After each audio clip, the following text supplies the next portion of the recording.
Well, hello everyone, this is your Sew It Seamstress, and I have been asked about stitch dials getting stuck. And this machine that I'm going to show you how to troubleshoot that, it's working fine. But there are some key steps you need to do to make sure that you're going to be able to get your dial unstuck. For this particular model, this is a JCPenney 5102. It's extremely similar, if not a twin, of the JCPenney 104 that I have used in other videos. So the first thing that you need to do is you need to take the top off. Now I'm going to do my best with the camera angles. I've tried to set up the tripod so you can see the inner workings of this, but with the first thing that you will need to do is for the top of your sewing machine is going to have 2 holes, 2 screws. Take them out.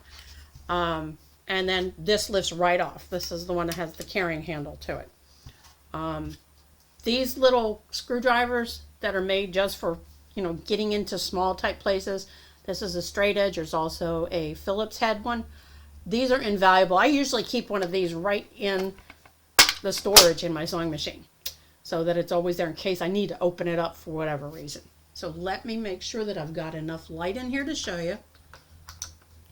Once you take that top off, if this light doesn't light up where I want it to, this is a little magnetic light. I'll show you what this little gizmo does. Because there is a metal spool holder on the back, this is a magnet. It attaches to, and it's got these lovely bright LED lights, as you can see. And I'm going to so I attach it to just underneath that because it's the closest metal source. And then I can bend it around to where I need the light to shine. Sometimes it cooperates, sometimes it doesn't. Sometimes I got to twist it around. And sometimes I have to reposition it. I don't know if it'll stick under this part of the machine or not. I'm going to try it anyway. Whoops. Ooh, that bottom came off. I don't know how I managed that. Pop the bottom off of my light somehow. Anyway. See, it won't stick there. No, it won't stick there. Won't stick there. So it's very selective in the type of metal it sticks to. So I'm going to take this off. See if I can't position it on top somehow. So you can get some light down there. Oh, that'll work. That'll work really well. Okay, sorry about the brightness, but I'm going to readjust the camera. So bear with me. Sorry about the movement, but we want to see the inner workings of this puppy. So let's get the camera where I need it. I may have to switch to my headlamp because it looks like this little light is really, really bright. Or I may have to back it off. Let's make sure. Yep. Come on. Stay there, buddy. Actually, it's kind of in the way. So I'm going to back it off some. So we'll still have the light source, but not necessarily in the way. Try to tighten this up because this is the part we want to see inside. Okay? So now you're wondering, what the heck am I looking at? Well, what you're looking at, and this is when it's really good when you first get a vintage machine that you get familiar with it. Like, what is in there? And I'm going to use one of my little paint brushes as a pointer. So this here goes to the design dial, which goes to, like this particular model has the design stitches on the front. So we're talking about the sticking of a stitch dial. And it shouldn't stick as long as it's properly lubricated. So when you go to do this, to find out why your stitch dial is sticking, the first thing you want to do, and I should take, again, I apologize for the camera being moved, but I want you to see what I'm talking about. I'll go over the front of this machine first. Okay, I'm going to try to hold it steady so nobody gets dizzy from looking at it. Okay, this is the front of the machine.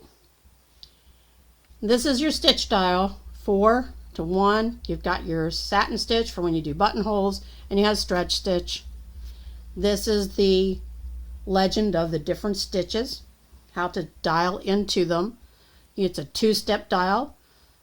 This is the width, and this is the design over here. So the first thing you want to do, you want to look and see where is your center needle setting. It's on A. So you want to make sure that this dial is on A, right at the top. There's the notch, dot, and then there's the A. You want to make sure your needle is in the center. So we're going to say this one is stuck on 3 and it won't budge. Okay, even though it works perfectly fine. So you take your top off, then you go to the inside. Again, I apologize for the moving of the camera, but I want you to be able to troubleshoot this on your own. Oh, the other thing, before I do that, make sure that this reverse button is not stuck in. When you push this reverse button, this is what happens. That makes your stitches go reverse. That part right there. Okay, bear with me a second. I'm going to reposition the camera so you can see the inner markings, or moving, excuse me. Okay, so my little light I've got there is kind of bright. So inside here, I'm going to try to do as much indirect light as possible because it's hard for you all to see exactly what's going on. And here, here's in my way. Got a little headlamp here to kind of help with some lighting. Okay, so here is where your stitch dial is. You're on the front of the machine. Okay. Now, if this is stuck, this little piece down here, I don't know if you can see this little thing with the little screw, see the little screw on the top, that little guy right there, if it's stuck, that will not move. Okay, the reason why that would not move is a couple of different things. First of all, as you can see, this inside of this is pretty well greased, not overly greased. Could use a little bit of oil. It's like due for maintenance time. So this piece with this little screw, it touches right over here. Let me see if I can move this so you can actually see it. You might not be able to see it. This is your main shaft here. That when you turn the hand wheel, which is on the right, I took this plate off the end just so that I could try to get some light in there. It's not been too great, but when you turn the hand wheel, it turns this. Your main shaft goes over, goes to the gears, and then makes your needle go up and down, okay?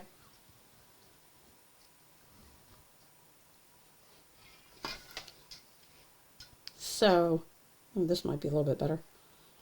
Anyway,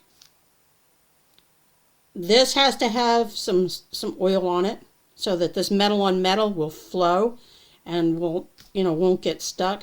So basically you want to make sure that all your insides where you need to have a drop of sewing machine oil, where metal hits metal, anywhere metal hits metal, here in this arm, where these two pieces of metal interconnect, you would need a drop there, just a drop. And as you turn it, you always turn the handle towards yourself, you'll see the parts that are moving. Now this part of the inside actually has a hole where you would put a drop of oil right in that hole. And what it does, it covers that bar and goes over into this section. Now for your stitch dowel to be stuck, it could be thread wrapped around it for whatever reason. That is always a possibility. It could be that all of your inner main shaft gears need oil. You could have dust, fuzz, whatever, things that float around in the air. You could have possibly, depending on how long you've had the machine, if it's been exposed to any kind of rust. But from where this little screw is right here, I'm going to turn this headlamp up. From that screw, the part that attaches to it, which is here, which is indirectly attached to your main shaft. So that's the part that won't turn. So as you see, when I turn it, that screw goes down and it goes up. depending on what stitch you're working on. Now, sometimes what could be is that little screw there could be too tight. If that little screw is too tight, that could lock your stitch dial as well, because it's not getting that freedom of motion. As you see, that's free motion there. The other place you want to look is in the back here. I know this is hard to show you. I'm going to try my best, folks, because I know this is a concern to some folks. Let's see if I can't. Again, I apologize for the moving camera. I'm not trying to do it to make y'all dizzy or anything. I'm just trying to show you what I can see with my eye and you can't see. So there you see the little screw right here. It might be too tight. And then back of it, behind it, this metal bar down here has to move freely also.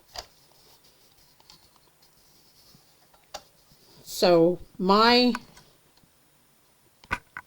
fix for this would be to make sure all of the portions that need to be oiled are oiled.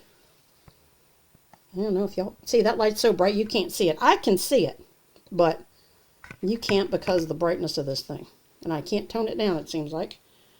I'm trying to pull back on it. See, that does any better. And see, this is where I need 3 arms.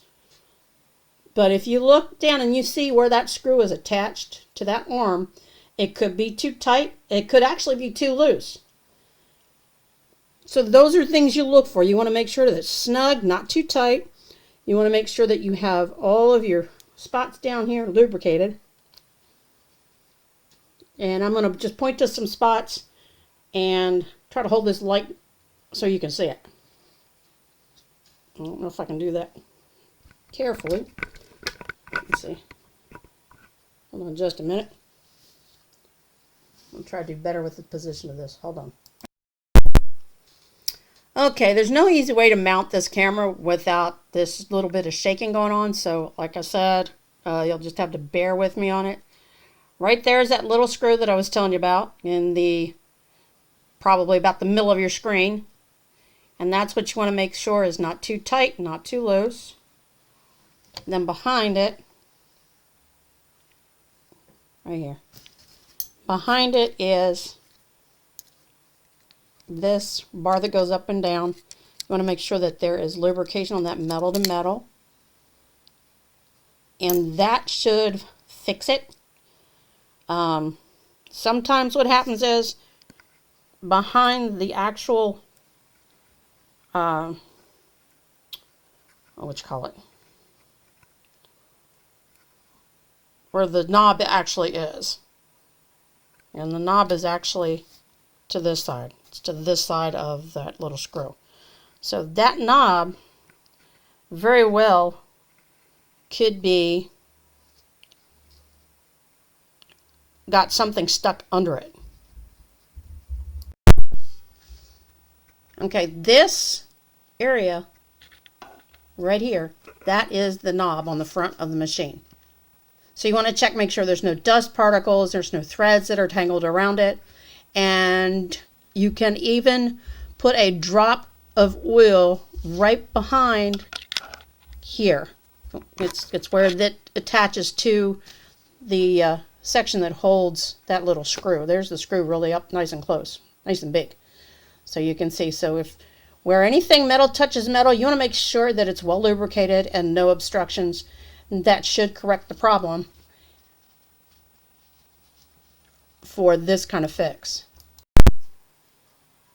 You know, I get a lot of people who say, well, your camera moves around too much, you're shaking. Well, you try to set this up and see if you can do it any better. But that's the best that I can show you for now until I don't know, maybe I need to invest in a GoPro and stick it in there and hook it up to my laptop. But this is one of the JCPenney's made a lot of great solid machines. If the knob is sticking, first thing I would do is take the top off like I showed you. Then I would see if there's anything obstructing this dial behind. If there's dust, if there's fuzz, that, you know, threads even, for, you know, weird stuff get in there. That can affect it big time. If these are lubricated on a, you know, with that one little drop behind it, and make sure all the parts that are attached to this knob, which I showed you with the little screw, that was like, you know, a tiny little screw in the top. As long as everything is not too tight or too loose, basically you just gentle tight is what I call it. I would not touch that screw until after I check to see if there's anything obstructing the disc or the dial, stitch dial. I have other vintage machines that have the same kind of setup, not the same model, different companies, but you always want to make sure that your needle is in the center position, which on this one is A. Do not have it on zigzag. The reason why being is, like, you want to see why this is not turning, and if you have it in zigzag, this is going to want you to go to the stretch stitch dial, okay, and when you put it to stretch stitch dial, that arm that does your reverse, it locks up, and that's so that all it does is this. So you don't want it in stretch stitch, you want it on your A, which is, zigzag stitch, you want it on your straight stitch. And then once you do that little bit of lubrication, now this is very important, do not force your dial. Don't try to bully it, just ease it. And as you do that little slight movement, just like that, just little tiny movements, you'll be, and watch the inside when you do that. Make sure you see what's going on. And then you can see if it's something that's too loose, something's too tight. You can tell by, if it's not giving it all, then there's definitely something too tight inside. I don't know how that would change over the course of time. Sometimes it's even a matter of changing your belts, but in this case, this has nothing to do with your belts. Your stitch dial has nothing to do with the belts. The needle, on the other hand, has everything to do with your belts, because your belts are what make it go up and down. So if you ever find that your machine is kind of like not making stitches, and this your wheel, when it's running, seems kind of loose and free, your belts are starting to wear down. I do check my belts periodically. It takes a long time for these things to wear down, let me tell you. Especially on these older machines. They make really good belts back then. So if you need to get light inside here to see, then you take off the side piece, which is, this is the side piece that goes around the hand wheel. It's held in by 2 screws. The 104 I think is the same way. It may have one at the bottom and one at the top. I don't have my 104 out here right now. But something to help you never lose the screws when you take them out is get one of these little heavy-duty magnetic bowls that you can find in hardware stores. Or actually, I got this. It was a set that came with this little bowl and then 2 wands, magnetic wands, where you could, if you drop something on the floor, you just telescope it out, pick it up without hurting your back. So the 2 screws that I took out are right in there, and they stay put. I don't lose my pins, I don't lose my screws. So that's another little tip for you. Once you open this up, the first thing, before you really go, like, get into it, if you have one of those sewing machine little vacuum kits, which I invested in one, they're great because they have the tinier attachments, and get in there and clean it out real good, and then wiggle your stitch dial and see if that helps. If it does help, then you know there's probably something obstructing it in there, and then vacuum it out really good again. Once you're sure that everything has been vacuumed out of it, do the drop of oil behind the stitch dial first thing, and slowly wiggle it. Just give it a little wiggle until you can get it to, like, say if it's stuck on 3, you wiggle it to the point where you can get it to 2, and wiggle it a little bit more until you get it to 1 and then 0, and then go back. So you want to go through each stitch width twice. Go backwards and then go forwards, and then it should be free. It should turn freely.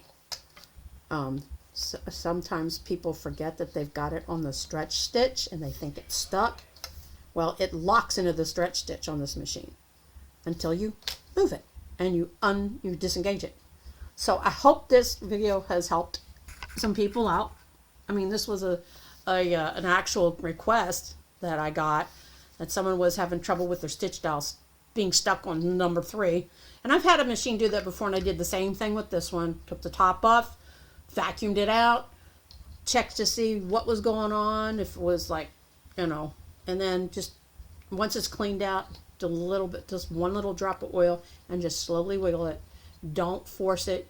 You don't want to break anything in there. Of course, these are solid metal. It's kind of hard to break them, but they do need some TLC when it comes to maintenance. When you have metal in metal, everything in there is metal. There's not a single piece of plastic in this machine, and that's why I love them, because it doesn't break down. It does get dirty, just like anything else. So to keep it from getting clogged up and dirty like that, put a cover on it. I don't care if you throw a towel on top of your sewing machine when you're not using it, because there are skin particles and all kinds of things that float through the air that we don't even see, and these little machines will find it because of the metal in it. It becomes kind of like a dust magnet, as you probably have noticed with some things in your home. So make sure that you're maintaining your machine. And like I said, the best remedy to troubleshoot on a stuck dial is you want to know why it's sticking, and the only way you're going to find that out is if you take the top off. Don't be afraid to take it off. Just make sure you keep your screws in a little magnetic bolt. And then put it back together. If you're not sure how to put your machine back together, here's a hint. Take out your phone. Take a picture of before. For everything that you do your machine. Because when I first started working on sewing machines, that's what I did. I took a picture. This is what it looked like before I took it apart. And then I put the screws in. I even had a piece of paper that I've made I put a box and said, hand wheel screws.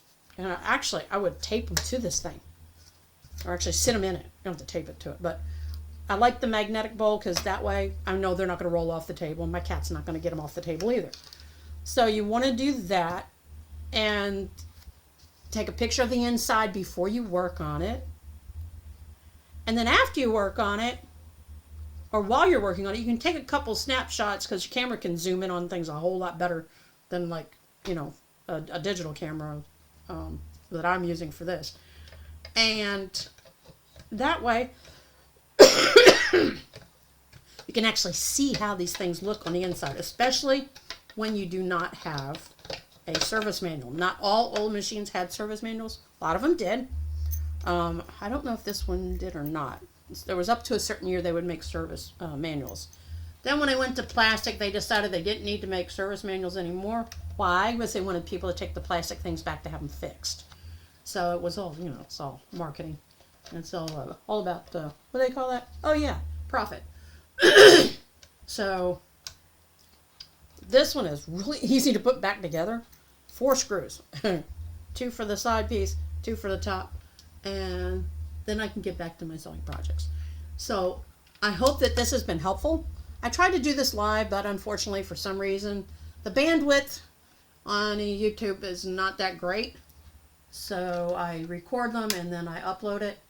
And if you have any questions, anything, I'll do my best to help you solve the problems, because I've come across a bunch in my own lifetime. And I've even had a sewing machine get busted to where I didn't think it was going to work, and then I fixed it. I actually used an old machine, took parts of it, and fixed it. So I'm going to put this machine back together. I actually have 2 of these in there. How about that? So please leave in the comments if this has helped. If you have any questions or anything. If you have another machine, I might have one, because I didn't have like 15 sewing machines in this house, all different kinds. I've got a couple of semi-modern, but not very many. There's just a couple. One's a quilter machine. It's plastic, but it works good.